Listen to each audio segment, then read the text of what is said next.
What's up, Eagles Nation? What's going on, NFL world? How you doing, division rivals? This is Stephen Hyder with Gate City Sports Channel, the sports channel where the cerebral NFL fan comes for about 10 minutes of daily content. What's going on, everybody? Once again, Stephen Hyder, Gate City Sports Channel. If you're new to my channel, if I could ask you to do me a huge favor, hit that subscribe button. Go my old G's. Y'all have been out here for a long time. You guys have been helping. You already know we need to push, and I got it right this time, guys. I said push this content out across the platform. In order to do that, we need to hit that thumbs up button so YouTube recognizes that we are conversing back and forth with one another. All right, guys, today's topic. So I'm going to take a short break from analyzing players, and I want to dive into a second about this coaching staff because there's an article up on PhiladelphiaEagles.com, guys. If you haven't had an opportunity yet to read that article, I highly suggest you do because I'm going to tell you there's a couple surprises to this coaching staff in some of the titles and some of the responsibilities handed to coaches. And I really want to cover the offensive coaching tree today because I'm going to be honest, it's quite confusing. I don't know where we're going with some of these decisions. I mean, we got a million offensive coaches and still got a defensive line coach coming in to help with the running game. It's confusing, guys. So I'm going to tell you right now, let's analyze, let's break it down, let's jump into today's content, guys. All right, let's get to it. It looks like they're going to go Sans offensive coordinator, John. And the first part of this equation, guys, is probably the least, far-reaching or changing of everything that's happened, guys, but just play calling. Doug Peterson's always been our play caller. I do watch other, people talk about the stuff, and there is some confusion to where I don't think a lot of fans understand that most head coaches call their own plays. There's only really a very limited amount of examples to where they don't call their own plays, and it's generally speaking, it's not always. Generally speaking, that's a nail in the coffin for a coach if you don't call your own plays, unless you're a defense or unless you are a very highly regarded, well-respected guy like Bill Belichick, who kind of goes back and forth between calling defensive plays or just being what they call the CEO style coach. Okay, generally speaking, when you say CEO style coach, that tells me you don't do crap. You're probably not trusted. In the general sense. So Doug Peterson is still the head coach. He's still the play caller. Now, I think where you might see some variability here, guys, is the fact that there are some tasks and some responsibilities given to your offensive coordinator, especially when it comes to things like game planning, like coming up with a game plan. He's not the only person contributing to that along with the head coach. I mean, obviously, all the offensive coaches come together for the game plan, but that specific job task does fall underneath his duties as offensive coordinator. In addition to that, some OCs will call, 2-minute offenses. Each coach has their own way of doing things. I mean, I've talked before about how Andy Reid approaches it. Andy Reid is the primary play caller in Kansas City, guys. It's been reported incorrectly by other outlets that he's not. Now, how much he allows Ben-Ami to call plays, how much he allows Kafka to call plays could vary compared to what, a guy like Doug Peterson allows, Mike Groh last season call plays. I mean, there could be variability in that. My understanding was there were a few games where Mike Groh was at least given the opportunity to script the first 15 plays of the game, maybe even possibly have called the first 15 plays of the game. So, I mean, there's variability, but the main play caller for each organization always remains the head coach. There is an interesting tidbit to this, though. There's a really interesting tidbit to this, and it has to do with the way that we approach the media with no designated offensive guy as a coordinator. That's where things get a little interesting. I guess the one question we wanted to know is, does that mean they don't have to put anybody out there to talk on Wednesdays? Question coming into focus here, guys, that's very confusing to figure out for our organization is, and John McMullen covers this, but the way the NFL rulebook works is like this. On Wednesday, somebody from the offensive coaching staff outside of the head coach has got to address the media. Okay, they point out correctly that smaller markets have gotten away with not addressing the media. It seems very difficult to fathom that a market the size of Philadelphia could get away with this. I think that's what we're trying to get to is that it's going to tell us a lot about the dynamics inside that building. Because who do you turn to? You got Deuce Staley labeled the assistant head coach, or, in Dwight Schrute's case, assistant to the head coach. You got Rich Scangarello labeled as the senior offensive assistant.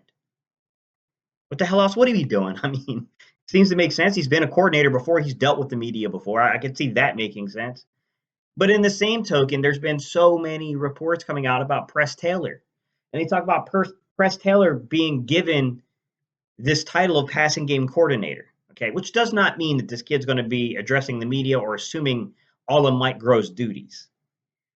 With that said, the reports are is that this front office wants to groom Press Taylor into an OC candidate, just like the Kansas City Chiefs are doing with Mike Kafka. I'm going to tell you, man, Press Taylor's a baby. He's a young cat, even compared to me. I'm still pretty young. I'm 36. This dude was a freshman when I was graduating. Like, he's a young dude, man. This is a young guy, 32. He's the quarterback coach and the passing game coordinator of the Philadelphia Eagles right now. Is he going to be put in front of the media? Look, just because he's 32 doesn't mean he can't handle it. I mean, there's 32-year-olds in the military who are chiefs. I mean, when I was in the Navy, we had guys that were 32 that, they're senior chiefs. Damn, they're probably almost a master chief. Well, not quite a master chief, but definitely could be a senior chief at that point. Definitely a chief. I'm not saying he can't handle the responsibility. I'm saying we got to be kind of cautious there because when you're putting out somebody like that, it's a really difficult thing to do with how volatile the media can be in this town. We've got to find the point I'm getting to, guys, is we need to find a way of making Deuce Staley feel like he's a big part of what's going on here. You got a guy like Rich Scangarello who makes sense to use. He's been an OC before. He has nothing other than a senior offensive assistant. I mean, he's to me looks like the guy that would be providing those quote unquote fresh eyes. Why wouldn't you use Rich Scangarello? Well, I mean, the other counter argument I give to that is Deuce Staley. I mean, Deuce Staley's been in this organization for a long time. I don't know Deuce Staley's like I've never met Deuce personally, but he seems like a guy when I've seen him do interviews before that has it down. Like he could command the presence of the room. Do I honestly think that they're going to turn to Deuce in that? No, but I think it would be a smart idea. I think it's going to be Rich Scangarello, more than likely, probably meeting the media, but we'll see. I'm interested to see if the Eagles try to pull a quick one and not send anyone out there on Wednesdays other than Doug Peterson and see how long it takes the NFL to send them a letter saying, like, yo, you're violating policy. But it's a very interesting dynamic to just begin this conversation with. Lots and lots of changes with the passing and running game coordinators here. Lots of flip-flopping. To begin with, we all knew the passing game coordinator thing was going to change because Mike Groh was the OC and passing game coordinator. Obviously, he's out the door. That's going to change. In his place is Press Taylor. Press Taylor is now the quarterback coach / passing game coordinator. That is the same exact title that Mike Kafka holds out there in Kansas City. So, the move that shocked the crap out of me was the move at the running game coordinator. Jeff Statland is no longer a running game coordinator. Now, he took these duties over just a couple of years ago, so it's not like he's been a long-standing running game coordinator, but it did shock me a little bit about who he elevated to the position. I mean, I don't know, man. Maybe I'm not quite getting all the nuance to this, but it just would have made more sense to me if they would have named Deuce Staley assistant head coach and running game coordinator. And then I think you could have legitimately looked at it and said they're doing co-coordinators, co-offensive coordinators, and Press Taylor and Deuce Staley. But that's not what they did. It's not the move they decided to go with, guys. They elevated Matt Burke, the defensive line coach, as also being the running game coordinator. And then they went to Deuce Staley's assistant. I'm not even kidding you guys. TJ Pagnetti, who's Ryan Pagnetti's brother. So I think that's his brother at least. I know they're related clearly. But TJ Pagnetti, who is Deuce Staley's assistant running back coach, is now the assistant running game coordinator. It's a very interesting dynamic. I mean, it's a weird dynamic. I mean, I know they like Matt Burke a lot. Matt Burke has been a former defensive coordinator, but the problem is that they've got everyone on that defensive coaching staff has been a former defensive coordinator. And by the way, one of the guys we had from last season, has been elevated to a new title. But I'm going to get into that next or tomorrow. I'll jump into the defensive side of the coaching tree. But there's been shakeups there, and I think the only way that they could justify or maybe make things copacetic with Matt Burke was to give him the running game coordinator along with the defensive line coach position. And I got to be honest with you, this isn't, look, just for full transparency, guys. We're not the only organization that will make defensive coaches part of the offensive coaching tree. It is common to where you will see guys be a passing game coordinator as the secondary coach. I could be wrong on this one, but I think Manuel was actually the passing game coordinator when he was the defensive back coach in Atlanta. I could be wrong on that, but I know that that is a very common thing that you will see happen. Sometimes your passing game coordinator will be your defensive back coach. That does happen. But I don't know, man. It makes me feel a little uneasy about Matt Burke being elevated to that position, not because I don't think he has the expertise or the ability to do it, guys. But, I mean, defensive line is an important position. We really need to be focusing on him being focused on that defensive line. Because if the defensive line fails, our entire defense fails. And that's a problem. So, like I said, I'll give every move its equal opportunity to pan out. But these are just early concerns I have from what I'm seeing rolling down the hill right now. Okay, guys, the main core of our position coaches are basically as follows, guys. Jeff Stoutland, not a mystery there, right, guys? He's been with us for a while now. He's one of the best offensive line coaches in the game. We still got Jeff Stoutland, so at least one solid thing working for us, guys. Aaron Moorhead has been added as our wide receivers coach. He's coming out of, I want to say it was the University of Memphis, one of those Tennessee schools. He was definitely one of the names that were mentioned early on in the process of the wide receiver coach, so that one's probably not as surprising. It didn't get quite the same attention that, your Hines Ward and your Bobby Ingram and some of the other guys that were linked to us did because they were former, much higher level NFL players that were, more closely associated with the market in which we're in. But Aaron Moorhead, wide receiver coach. Justin Peel remains our tight end coach. And that makes the majority of what's going on here. I mean, Deuce Staley is still the running back coach and assistant head coach. And then you got, of course, Press Taylor coming in and remaining your quarterback coach and passing game coordinator. So as follows, your coordinators are, let's go with quarterback coach, you got Press Taylor. Running back coach, you got Deuce Staley. Offensive line coach, you have Jeff Stoutland. Wide receivers coach, you have Aaron Moorhead. And then your tight end coach, you have Justin Peel. So, position coaches. All right, ladies and gentlemen, the last stretch of our coaching tree here on the offensive side of the football is our assistant coaches. And there are many. To begin with, we have TJ Pagnetti, who is the assistant running back coach and the assistant running game coordinator. So the young man is given a lot of responsibility as an assistant coach. We have Matthew Harper, the assistant wide receiver coach. We have Andrew Breiner, Andrew Breiner is not an assistant coach. We'll come back to him. We have Mike Bartram, who is the assistant tight end coach. And we have Roy Istvan. Don't ask me, guys. Roy Istvan, who is an assistant offensive line coach. So TJ Pagnetti, assistant running back coach. Matthew Harper, assistant wide receiver coach. Mike Bartram, assistant tight end coach. And Roy Istvan, who is an assistant offensive line coach. And there's one more person I want to add into these assistant coaches who is not an assistant coach per se, but ties in as an analyst and a coach. His experiences with coaching quarterbacks and playing wide receiver and coaching wide receivers.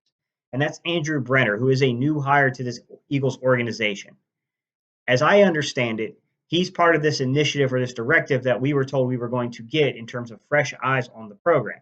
So you got Rich Scangarello, who's your senior offensive assistant, coming in to provide those type of services. And then you have Mike Bartram. Wow. Then you have Andrew Breiner coming in as your passing game coordinator to provide those fresh eyes on the program. So, assistant coaches. Now, let's get to the last spiel of the day, guys. This is the way I'm viewing all of this, guys. The first obstacle in the way here is clearly Doug Peterson is not going to have a traditional OC. It's going to be probably OC by committee. You got a senior offensive assistant and you got an assistant head coach, right? You got a passing game coordinator and you got a running game coordinator. It's got a lot of voices in that room. Could be a good thing, could be a bad thing. We'll have to see. Like I said, everything should get its time to pan out before really, getting into criticizing it. At this point, I got concerns. Just like anyone else, I have concerns here. But we'll see. I mean, I as I'm looking at this paper very, plainly in its blank form here, guys, I'll be honest and I'll be candid with you. I don't know the vision. I don't see the vision from what they've laid out for us here yet, but I got to give it time. I mean, as games start happening, as well, I don't really need to see the games. As we start getting into number one, the draft to see how they're going to, when we get through free agency and the draft, start seeing how personnel are going to fit. Then we'll start getting ideas. When we get into training camp, we get into, preseason games, it'll really start to come together. By the time we see if, 2 or 3 games, we'll have a pretty good consensus of the direction, what's happening, what is the direction we're being led into. So we'll have to wait on that. There's this issue of not knowing who's going to address the media. Is it going to be Deuce Staley? Is it going to be Rich Scangarello? Is it going to be Press Taylor? Is it going to be Matt Burke? Who's it going to be? Someone from the offensive coaching staff has to actually address the media on Wednesdays. I don't know who that is by looking at this list yet. My gut instinct tells me it's probably going to be Rich Scangarello, but they admitted they wanted to develop Press Taylor, so would make sense there. And Deuce Staley's been here as a long-term coach, and you got him labeled as the assistant head coach. I mean, I could see why Deuce might be the selection to address the media. So we'll see. There's also that odd possibility the Eagles might try to sneak one by the league and just see how long it takes them to recognize what's going on and not have anyone address the media on Wednesdays and just see how long it takes the league to catch on to that. We got some new faces in the building. That's the second part of this video, guys. We've learned about is Rich Scangarello coming over from Denver. He was a quarterback coach out there in San Francisco. He's a guy that I think has had much more success developing talent than necessarily building playbooks per se, but we'll see. I mean, we'll see how it works. I mean, I think we're going to ultimately live and die by Doug Peterson's play calling. It's going to be Doug Peterson. I mean, we're just hoping that there's enough voices and enough respect in the room that these guys can coach by a committee with Doug and give Doug insightful tips and helpful information to help us match up well against opponents. That's really what we're looking for. We got some long-term guys still in the building outside of these new guys. Like I said, Rich Scangarello. We got Andrew Breiner in the building coming in now. I'm not sure how long Matthew Harper's been here. That seems like a new name to me, but he could have been here before, guys. I don't know, to be honest. He could have been here last season, to be quite honest about it. Long-term guys like Jeff Stoutland are in the building. Obviously, Deuce Staley's been here for a long time. Press Taylor is, he just got elevated to that position last year, so I don't know if you want to call that consistency or not, but there are a few guys that have been here for a while. The third thing that really stood out to me about what's going on the offensive side of the ball is bringing Matt Burke in as the running game coordinator. That one shocked me a little bit. I don't really know the justification behind that other than the fact that Matt Burke is a highly respected coach in this league. And this is a guy that if you want to fend off people from taking him, you're going to have to devolve some kind of responsibility into his hands to make him feel very wanted in this building. So we're going to get into the defensive stuff tomorrow, but I think there's reason why you couldn't give him some leverage on defense because of other guys you had to elevate. So now we're just have to look at it for what it is, guys. Question of the day, guys. I'll hit you with the question of the day. Question of the day is this. What are your thoughts on this coaching staff? So what do you guys think about not naming an OC? Who do you think is going to address the media on Wednesdays? And what are your thoughts about Matt Burke being the running game coordinator? To me, those are the three things that kind of really stand out to me about this. I mean, we can talk about the fact that we added a passing game analyst. We got an assistant head coach and a senior offensive assistant. I mean, all those things kind of, of course, open to debate as well. But all right, guys, that's the content for the day. Appreciate y'all tuning in. And y'all know what time it is. Don't forget to like, comment, and subscribe. And oh, yeah, EAGLES. All right, y'all. Let's go, Eagles.